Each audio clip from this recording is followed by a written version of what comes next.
अस्सलाम वालेकुम नाजरीन, आज की इस वीडियो में आप सबका खुश आमदीद। नाजरीन, शतरंज की इजाद के मुतालिक एक कहानी बयान की जाती है जो काफ़ी दिलचस्प और हैरानकुन भी है। आइए आज की इस वीडियो में इस कहानी के मुतालिक आपको आगाही फराहम करने की कोशिश करते हैं। नाजरीन, ये मैंने एक अंग्रेज़ी वेबसाइट से लेकर इसका उर्दू तर्जुमा किया है, लेकिन इसके हकीकी होने के बारे में तस्दीक नहीं की जा सकती, क्योंकि बाज़ माहिरीन के मुताबिक शतरंज का खेल सबसे पहले चीन में ईजाद हुआ था और बाज़ इसकी ईजाद का क्रेडिट कुछ दूसरे मालिक को भी देते हैं। बहरहाल सबसे मशहूर यही है कि शतरंज का खेल 6ठी सदी ईस्वी में हिंदुस्तान में ही ईजाद हुआ और मुसलमानों की हिंदुस्तान में फतूहात के साथ ही अरब दुनिया में ये खेल पहुंचा और बाज़ पूरी दुनिया में ये खेल मशहूर हुआ। बहरहाल शतरंज की ईजाद की कहानी कुछ यूँ बयान की जाती है। नाज़रीन, 6ठी सदी ईस्वी में भारत में एक बादशाह रहता था। वो खेलों को खेलने में बहुत ही ज्यादा दिलचस्पी रखता था। वो तमाम पुराने खेलों से बोर हो चुका था और वो कोई नया खेल चाहता था जो कि बहुत ही ज्यादा चैलेंज वाला हो। इसने पूरी रियासत में ऐलान कर दिया कि जो कोई इसको नया खेल बनाकर देगा, जिसको खेलने में सलाहियत और दिमाग की जरूरत हो, तो इसको मुंह मांगा इनाम दिया जाएगा।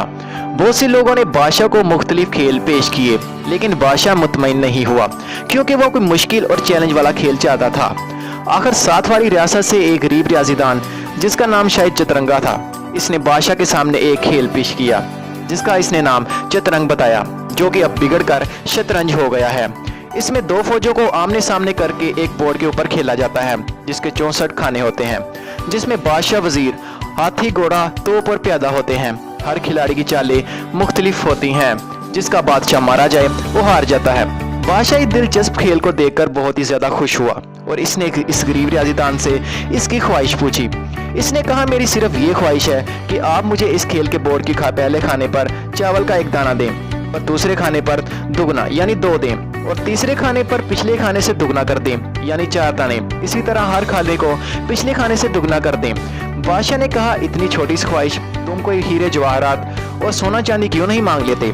इसने कहा, मेरी बस यही ख्वाहिश है, जिसको आप पूरा कर दे तो आपकी बहुत नवाजिश होगी। बादशाह ने फौरन अपने दरबारियों को हुक्म दिया कि इसको इसकी ख्वाहिश के मुताबिक चावल दे दिए जाए।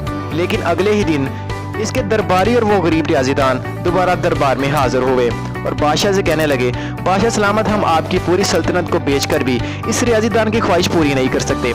बादशाह ने जब हिसाब लगाया तो बादशाह इस रियाजीदान की हालत पर हैरान रह गया कि इसकी ख्वाहिश को पूरा करना वाकई नामुमकिन है। बादशाह ने इस ज़हीन रियाजीदान को अपना मशीर खास बना लिया। ये कहानी हो सकता है कि सच ना हो, क्योंकि बाज़ लोगों का मानना है कि शतरंज की पैदाइश चीन में हुई, लेकिन शतरंग नामी खेल हिंदुस्तान की तारीखी किताबों में बहरहाल ज़रूर मिलता है। अब आप हिसाब लगाएं कि बादशाह को इस गरीब रियाजीदान को कितने चावल के दाने देने पड़ते, जो कि नामुमकिन है। आप अपना जवाब कमेंट बॉक्स में ज़रूर लिखें।